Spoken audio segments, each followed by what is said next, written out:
In light of his recent rework, this is a re-evaluation of Wukong's position in my 2019 Capture Mission Racing tier list, DriftFrame. If you haven't seen that, go watch it, it's linked below. Behold!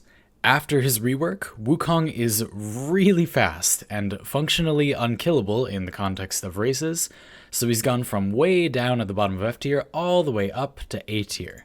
He's easy to build, even easier to pilot, extremely fast, and perhaps most notably, much more durable than most of his fellow A-tier frames, which tend to be on the squishier side. Most frames that can move faster than him, and there are some, are a lot more likely to die during a race than he is. He's fast because of Cloudwalker, and we'll go into that a bit more, but first of all, I want to briefly talk about why I'm not banning Wukong. As those of you from the main tier list video already know, there are a few things you can't use in DriftFrame, and one of them is Nova.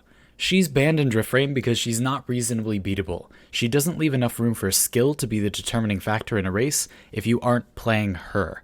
She has the teleport with virtually no animation delay, and it also allows her to preserve momentum and situationally pass right through minor obstacles, and on top of that, she's also significantly fast in other ways, which is not really necessary, but there. She has a good speed buff and good base sprint speed, so in situations where teleports are not ideal, she's still at least B tier with her speed augment, and since that isn't affected by strength, she has all the build space in the world to run max range and sprint speed and some parkour mods and some efficiency. Fact aside that she gets that speed by going through a portal.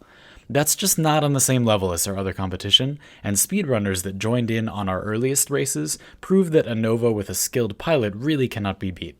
Importantly, Nova is also not very fun to watch after the first few times, because she jumps all over the track. She makes the race harder to follow as a spectator sport.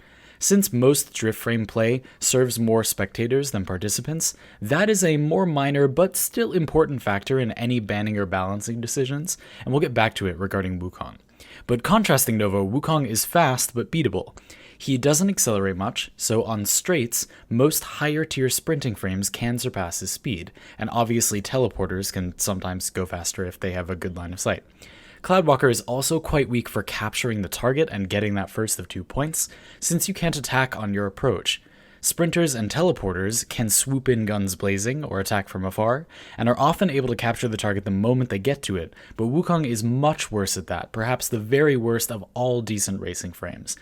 Dash-based frames like Excalibur also share that weakness, but since they get their speed in smaller bursts, they suffer a little less for it. Moving on, the fact that Wukong is easy to use is not a reason to ban him on its own, as long as he's competitive rather than oppressive.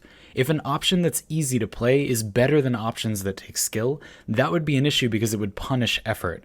But having a merely competitive entry-level frame is very healthy for DriftFrame. The number one thing that DriftFrame needs is more participation, so Wukong helps a lot there.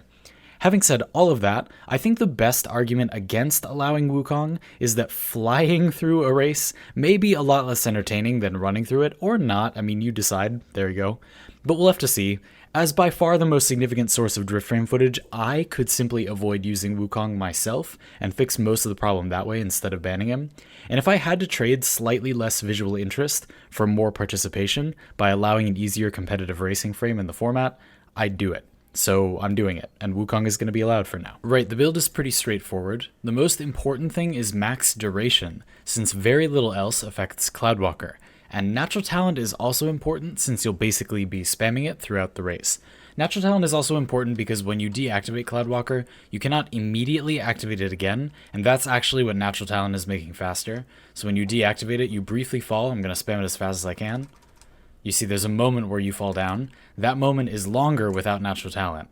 And the main consequence of that is that sometimes without Natural Talent, you will fall just far enough downward that you'll be behind something that you had just passed over, and then that can slow you down a little bit. So anyway, Natural Talent.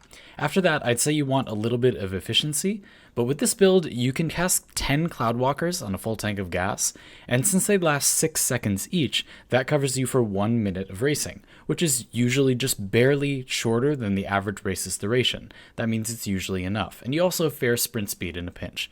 Speaking of which, Sprint speed is the weird thing here. Cloudwalker's base speed doesn't seem to be affected by anything normally. We know it's not affected by things like range and strength, but you can crouch while in Cloudwalker. I tested this by going under some terrain in a tile where you can't pass through unless you crouch, and then I activated Cloudwalker and crouched, and sure enough, you go under it. You can even see that I go downward when I crouch in Cloudwalker. I'm not using the control buttons, I'm just hitting crouch on and off, and you crouch. You can crouch in Cloudwalker. This kind of makes sense. Obviously, the way it's probably programmed is you just fly around invisible, but then you can crouch, so your hitbox becomes the crouching hitbox. It's just invisible. The confusing part is that it makes you go faster. So I'm going to activate Cloudwalker. You see we're going at this speed. Now I'm going to hit crouch, and you go way faster, totally noticeably faster, a lot faster. And you kind of arc downward, but you're not being affected by gravity because it never slows down. And yet now you can see I'm not holding crouch now, and I will hold crouch, and there's no noticeable speed difference.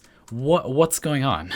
I tested that thing where you start Cloudwalker, speed is this, and then you crouch and you go faster. That crouch and go faster will increase in speed based on your sprint speed. So sprint speed does affect that, but sometimes it isn't necessary. So like here I'm not crouching and I'm going just as fast. I don't know if Cloudwalker is snapshotting your movement speed impulse. So in other words, it checks how fast you're going when you activate it and then saves that. There are a few abilities in Warframe's past that have worked that way, so maybe... Anyway, I don't know. You go really, really fast, kind of uncontrollably fast, and sprint speed plays into it in some way. Anyway, I'm not sure exactly what is doing it, but you do have room for the sprint speed anyway, so even if I have it totally wrong, despite my testing, and this speed increase isn't because of sprint speed, or this isn't meant to work this way in the first place, and it ends up changing in the future, there isn't much reason not to run the sprint speed. The other thing I'd consider in this build is flow for more gas, but I feel like most races are short enough that it's not a big deal. You saw when I was doing those example races, I never ran out. Other than Cloudwalker, Wukong just needs to try extra hard to get that capture target, and that's where his immortality passive helps the most. You don't have to worry about dying at all, because you have 3 free lives that you can burn throughout the mission. Wukong's new passive is at its most powerful in shorter missions anyway, and DriftFrame is as short as it gets. You'd be hard-pressed to die more than 3 times in a 1-minute race, and a couple of these passives make you actually literally unkillable for more than half the race. Fact aside that you were invulnerable in Cloudwalker, so you really don't have to worry about surviving when you race as Wukong, which is meaningful. I would say the biggest concern I have for Wukong for racing is that his billowing smoke makes it hard to see in some more cramped tiles, which you may have noticed earlier on Earth especially, and this smoke is uncolorable, critically. During the 3 example runs I included, I used bright, mid-tone, and pitch black energy colors respectively, and it made no visible difference. That would meaningfully impact Wukong's racing viability. If they made the smoke recolorable, that would actually make him feel meaningfully different in racing, like welcome to Warframe. As always, our next race is scheduled below. I'm looking forward to monkeying around all over the star chart with you.